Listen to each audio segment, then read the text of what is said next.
Surrounded by narcissists, how to effectively recognize, avoid, and defend yourself against toxic people and not lose your mind. The Surrounded by Idiots series by Erikson. Welcome to Bookshare Audio, where every word becomes a mirror for self-reflection and understanding. The book I bring forward here dives deep into one of the most complex and pressing phenomena of our age, narcissism. It is not a mere study of self-obsession, but an exploration of how the growing culture of vanity, entitlement, and emotional blindness shapes human relationships, institutions, and the very fabric of society. This work takes us beyond the definition of narcissism as a disorder, uncovering how it manifests as an everyday way of thinking, how it spreads socially, and how it silently rewires our collective sense of empathy, worth, and authenticity. Narcissism begins with the mirror, a reflection that deceives. It represents a distortion between who we are and who we wish to be seen as. In its mildest form, it is an instinctive desire to feel significant. In its most dangerous form, it is the systematic erasure of empathy, a substitution of image for substance, and an addiction to admiration that never satisfies. It appears in the student who believes they already know everything before learning, the influencer who measures their worth in likes, the executive who takes credit for the team's labor, and the parent who raises a child believing the world owes them success. Narcissism is not always visible. It is woven into the assumptions of modern life, the expectation to stand out, to outperform, to self-promote endlessly, and to view others as instruments in our personal story of achievement. At its core, narcissism is not a sickness of confidence, but of emptiness. It is a desperate attempt to fill the void of meaning with validation. The narcissistic personality appears powerful, but is emotionally fragile. Praise is oxygen, criticism is poison. Their sense of worth depends entirely on how others perceive them, and when that admiration falters, their world collapses. This fragile ego makes them hypersensitive, defensive, and prone to rage when confronted with truth. They wear masks of charisma and charm, but beneath lies an enduring insecurity. The traits of narcissism form a coherent pattern: unrealistic self-image, self-centeredness, lack of empathy, manipulation, entitlement, and a constant hunger for recognition. These elements blend seamlessly into behavior. The narcissist talks incessantly about themselves, not out of confidence, but out of fear that silence might reveal insignificance. They inflate their achievements, reject accountability, and criticize others to elevate their own standing. They interpret every situation through the lens of, how does this make me look? And they view people as mirrors meant to reflect their greatness. In conversation, they pivot every topic back to themselves, transforming genuine exchange into self-performance. In social spaces, they seek visibility at all costs, not connection. Their love is conditional, their kindness strategic, and their relationships transactional. Yet narcissism is more than an individual pattern. It is a cultural epidemic. When entire societies glorify image over integrity, ambition over compassion, and fame over wisdom, narcissism becomes normalized. The problem no longer lies only in individuals, but in the collective environment that rewards superficiality. We see this in media that celebrates appearance rather than substance, in corporate systems that prize self-promotion over collaboration, and in education that teaches confidence before competence. The rise of social media has amplified this to an extreme. It invites everyone to curate a public version of the self, flawless, adored, and envied, while concealing the messy humanity that makes real connection possible. The result is a generation trained to seek applause rather than understanding. But narcissism is not born from malice alone. It often grows from misunderstanding love and self-worth. Many who become narcissistic were once overpraised or overprotected. They were told from childhood that they were extraordinary simply by existing, without being guided to develop humility, effort, or empathy. Others became narcissists as a defense mechanism. Rejected, unseen, or unloved, they built an invincible self-image to survive. The origins differ, but the outcome is the same: a self that can only exist through performance and admiration. One of the most insidious aspects of narcissism is its effect on relationships. To love a narcissist is to be drawn into a cycle of idealization and devaluation.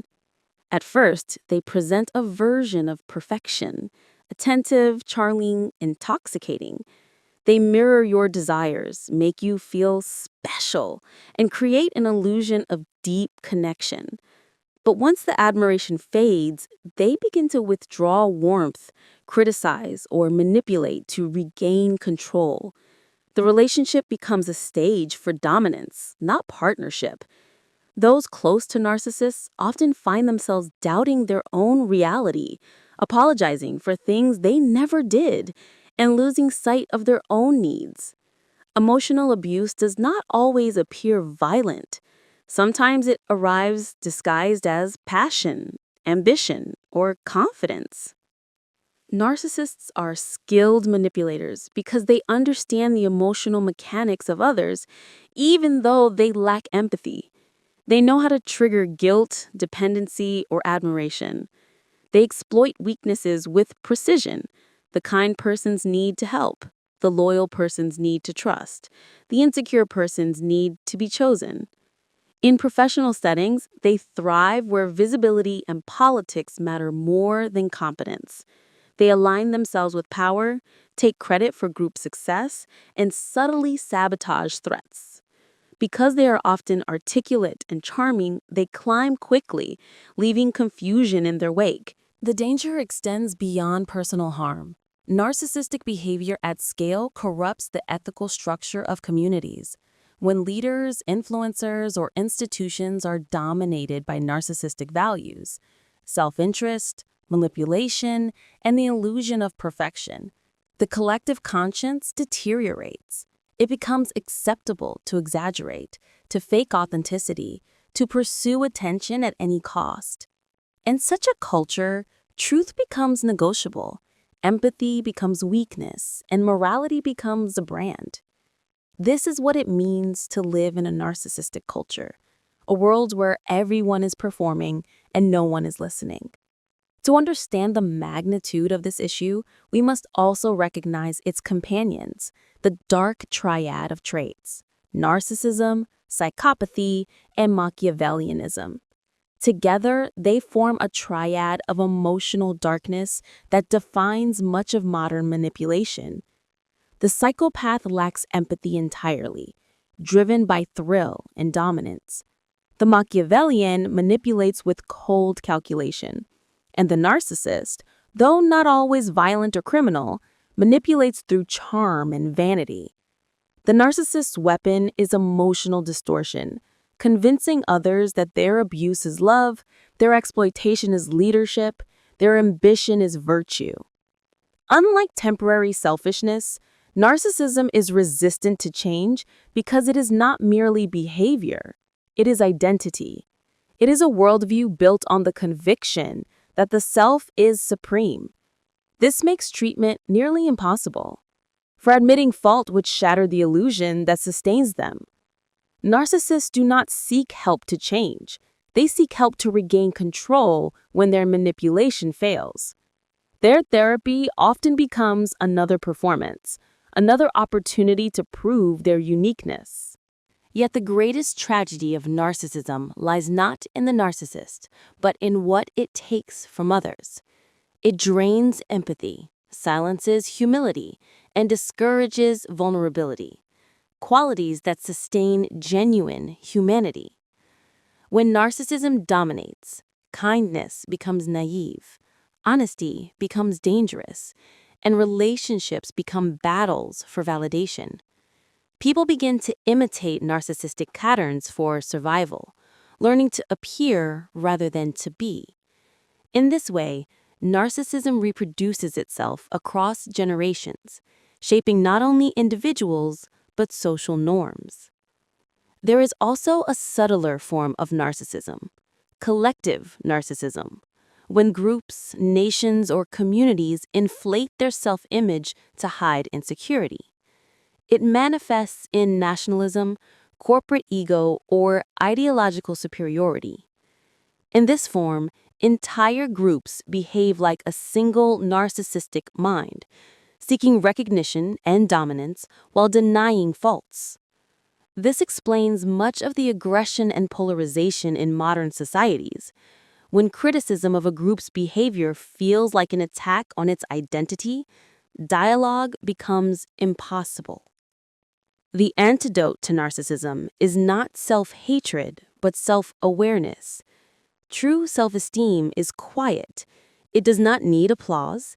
It comes from purpose, empathy, and accountability, qualities that require introspection rather than exhibition. The path forward is learning to replace admiration with authenticity, competition with compassion, and comparison with gratitude. To resist narcissism is to rediscover the beauty of imperfection, the courage to be ordinary yet kind, to be unseen yet meaningful. In a world where everyone is encouraged to perform, the greatest rebellion is sincerity. It is refusing to fake joy for attention, refusing to humiliate others to feel superior, and refusing to measure worth in likes or wealth. Real strength lies in humility, in the ability to recognize your flaws without shame and your value without vanity. Healing from the influence of narcissists requires reclaiming one's sense of reality. It means learning that love does not require losing yourself, that respect is not bought through submission, and that silence in the face of manipulation is not peace, but surrender. Recovery begins with setting boundaries, emotional, verbal, and physical, and understanding that empathy must have limits. Compassion does not mean allowing abuse. On a societal level, healing means re-establishing moral depth in how we educate, communicate, and lead. Schools must teach not only achievement, but empathy. Media must learn to celebrate authenticity over image. Leaders must earn admiration through integrity, not charisma. Families must raise children not to believe they are perfect, but to value learning, patience, and contribution. The reflection in the pool that Narcissus fell in love with was an illusion. So was every idealized image of ourselves that ignores humanity. When we chase perfection, we drown in our reflection. But when we accept imperfection, we discover depth. The mirror becomes not a trap, but a window, showing both our fragility and our potential. The ultimate message of this book is not to condemn narcissists, but to awaken awareness. We are all susceptible to vanity, pride, and self-deception. Every selfie, every boast, every moment of envy is a small step toward the reflection that once trapped Narcissus. Yet awareness is freedom. By understanding narcissism, we can protect ourselves and also heal the culture that feeds it. True fulfillment does not come from being admired. It comes from being useful. It is not in the applause, but in the quiet act of doing good when no one is watching. The more we learn to value this quiet strength, the less power narcissism holds. In the end, every society faces a choice: to continue building a world of mirrors or to build one of windows, where we can see each other, not just ourselves. The path away from narcissism begins with humility, the simple recognition that our worth does not depend on how brightly we shine, but on how deeply we connect. Prepared by Bookshare Audio. Subscribe for more videos. Thank you.